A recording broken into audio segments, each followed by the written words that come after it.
We start with this question because one of the main questions that will be answered in this chapter is this question.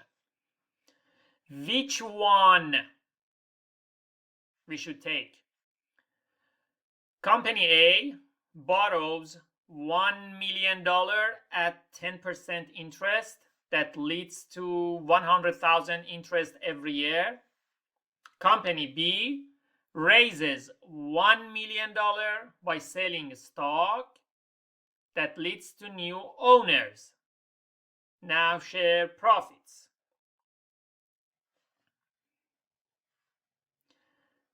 The suggested wisdom: firms must maintain a balance between debt and ownership.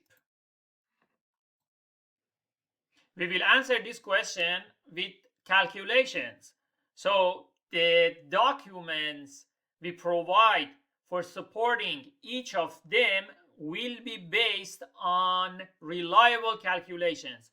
But at this point, you try to get your own opinion and see based on what you know.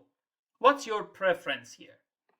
Do you prefer that you borrow $1 million at 10% interest, or no, you just sell the ownership of your firm and getting more partners in your losses and profits? To be able to answer this question, try to get the advantages and disadvantages of each option. What are the advantages of borrowing and paying the interest, and what are the disadvantages?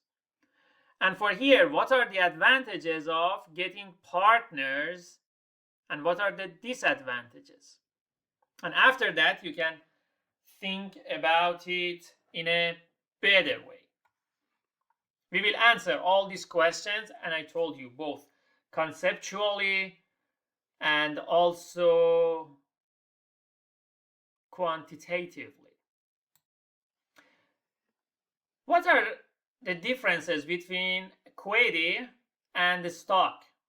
Sometimes some people confuse them, but you, as students of course financial management, should know the correct answer for this.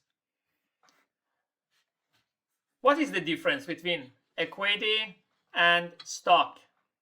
In a practical way, I should say they are totally different things but related. Equity is ownership, and the stock is a measure for that ownership. For example, you say that you have equity in company A.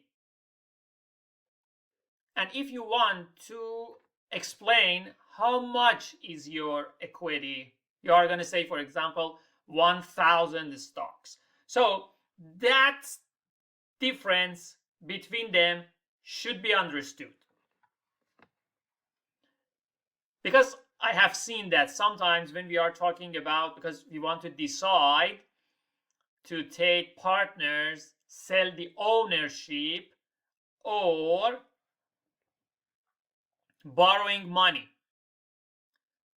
And when we are talking about selling ownership, it is not always selling stocks. Maybe it is just selling the equity, 30% of the company, for example. So that's a delicate difference between them, would help you to understand this chapter better. And as you can see in the slide, equity is ownership in the company. That's it.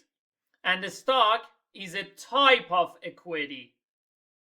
So it can express more accurately how much is that equity. And as it is mentioned here, it is type of equity.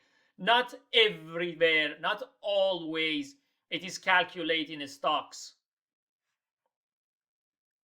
Many times you are saying that, for example, 30% of this pizza shop is for me, or I have 40% equity in this house, for example.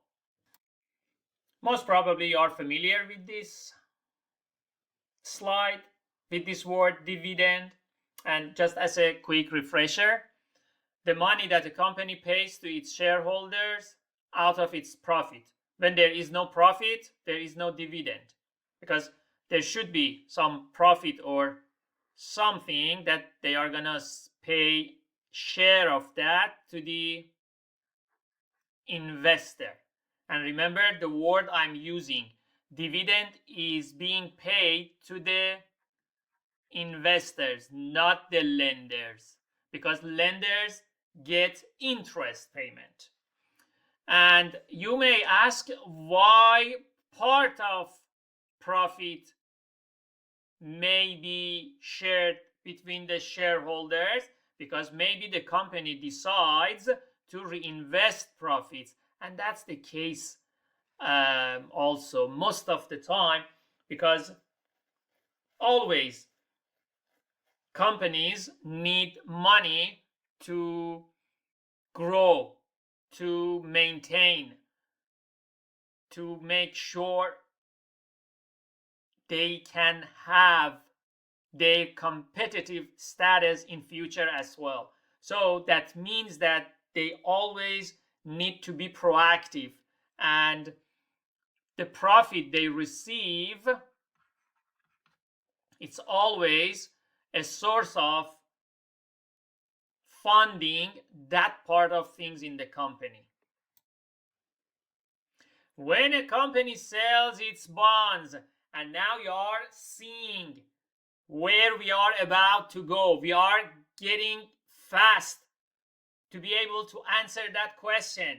For example, when here it is asking you when a company sells its bond, so you see it's again focusing around that question. Should we borrow that $1 million or no? Should we get investor? And here it says when a company sells its bonds. And the interesting point is that now you are quite familiar with doing the, in fact, granular calculations of bonds, for example, for the price or that type of thing. And now you are analyzing it from another perspective. The previous one was granular perspective. This one is high-level perspective. When a company sells its bonds, short answer, to borrow money. To borrow money, and when you are borrowing money, you need to pay interest. And now remember all the details we discussed about bonds. That face value of the bond at the beginning and at the end, and after that the market value of the bond. Now you are good with all the things, my friends. We talk about all these changes in the price of a bond according to the market interest rate. Now you know all the things. So here is the question, is that why you are selling it? To borrow money, because it is a sort of borrowing money, that here you get the money.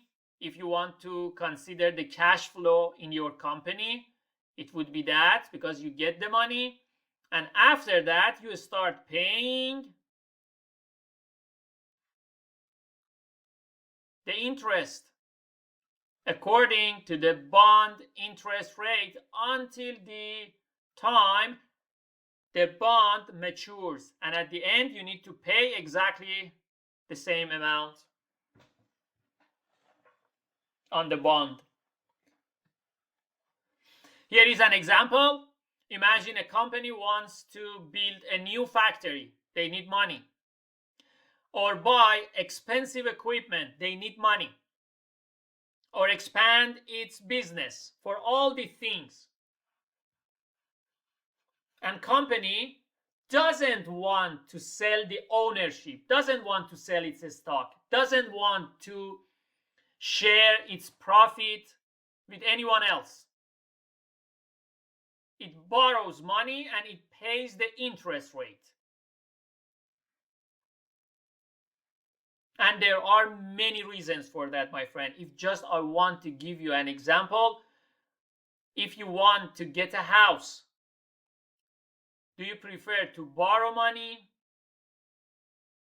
or you prefer to share the house with someone? We may see both cases, but I'm telling that both are possible. For any reason, the company doesn't want to share the ownership. It is usually long-term type of borrowing, and the investors are lenders. They are not owners. These words are very important in financial decisions. For example, if I want to tell you one example that how much these words can make huge difference is the time that the company files for bankruptcy. Different rights and priorities will be considered by law to each category that you see. But the point that now I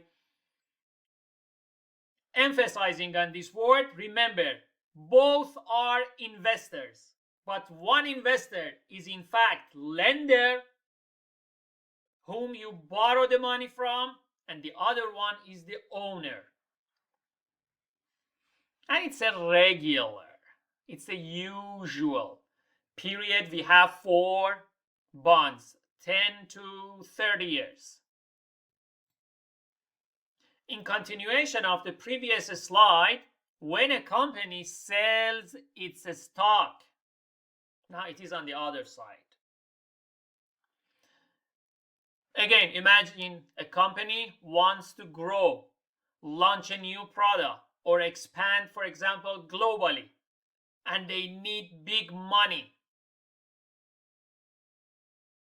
And they don't want to take more debt. Many times it happens. For example, to control risk. We are going to discuss these things more. And now at this point, I want to prepare your mind, brain on these things. Some sort of warm-up activity for each time I ask you a question. I want you to stop the video and reflect on the topic and see if something doesn't make sense or if you believe otherwise. Those are great signs. If your critical thinking become that much activated, become that much active, that you find your own idea stand out. Okay, so they share ownership of the company. They sell stocks. They sell equity. Let's make it more technical in terms of the terms we are using. Internal and external funds. Why now we are having